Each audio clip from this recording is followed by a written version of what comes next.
వెన్నెల కిషోర్ కానీ నితిన్ కానీ ఇప్పుడు మీతో వర్క్ చేయటం అనేది ఒక లెర్నింగ్ ఎక్స్పీరియన్స్ సార్. అంటే పని చేస్తూ నేర్చుకునే ఒక ఎక్స్పీరియన్స్గా చూస్తారు ఏ ఆర్టిస్ట్ అయినా సరే. వాళ్ళతో వర్క్ చేయటం అంటే వెన్నెల కిషోర్కి ఒక సపరేట్ కామెడీ స్టైల్ ఉంటుంది.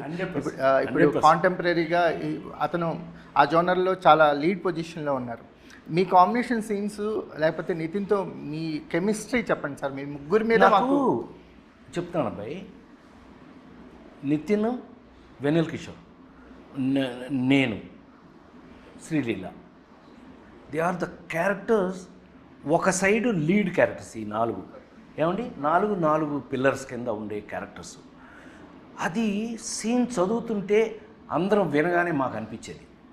పాపం నాకున్న అదృష్టం, మరి భగవంతుడు నాకు ఇచ్చిన అదృష్టం, నేను చేసిన వర్క్ నాకు తెలియదు. కానీ నితిన్, వెన్నెల కిషోర్, సరే శ్రీలీల ఆటోమేటిక్గా ఇప్పుడు కొత్త జనరేషన్ కాబట్టి ఎంత రెస్పెక్ట్ అంటే, గురుగారు మీరు అనండి ఒకసారి, వాళ్ళ డైలాగులు నాతో అనిపించుకుని ఒక్కసారి చెప్పిన రోజులు కూడా ఉన్నాయి. అది నా అదృష్టంగా భావిస్తున్నాను. అంత టైమింగ్లో మెయింటైన్ చేయవలసినటువంటి పంచెస్, సీన్స్, సెంటిమెంట్, గ్యాప్స్ అన్నీ ఉన్నాయి సీన్లో. అక్కడ లేకపోతే మనం చేయగలిగింది ఏముండదు. అక్కడ ఉన్నాయి కాబట్టి మరి ముఖ్యంగా నితిన్ కానీ వెన్నెల కిషోర్ కానీ చేసేటప్పుడు వాళ్ళు అడిగి రిహార్సల్ చేయటం, వాళ్ళు సార్ ఒకసారి చూద్దాం మనం అనుకోవటం, అంత ఇంట్రెస్ట్గా వాళ్ళు చేశారు. అందుకే అంటున్నా, ఇది సీన్ మామూలుగా రాలా. అందరూ ఎంజాయ్ చేసి అందరి క్యారెక్టర్లు పండిని కాబట్టే. ఇప్పుడు మీరు అహనా పెళ్ళంటి సినిమా ఇవాళ చూస్తున్నారండి. అహనా పెళ్ళంటి సినిమాలో ఒకడు పరిగెత్తుకుంటూ వచ్చి కోట శ్రీనివాసరావు చెవులో తనరా అని చెప్తాడు.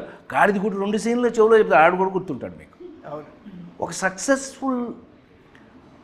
సక్సెస్ఫుల్ ఐటెం దేంట్లో అయినా సరే అన్ని ఐటమ్స్ బాగుంటేనే అవి గుర్తుంటాయి. అలాగా అట్లాంటప్పుడు మరి హీరోగా నితిన్, అతనికి నేను అందుకే ఇందాక అంత మాట అన్నది కారణం.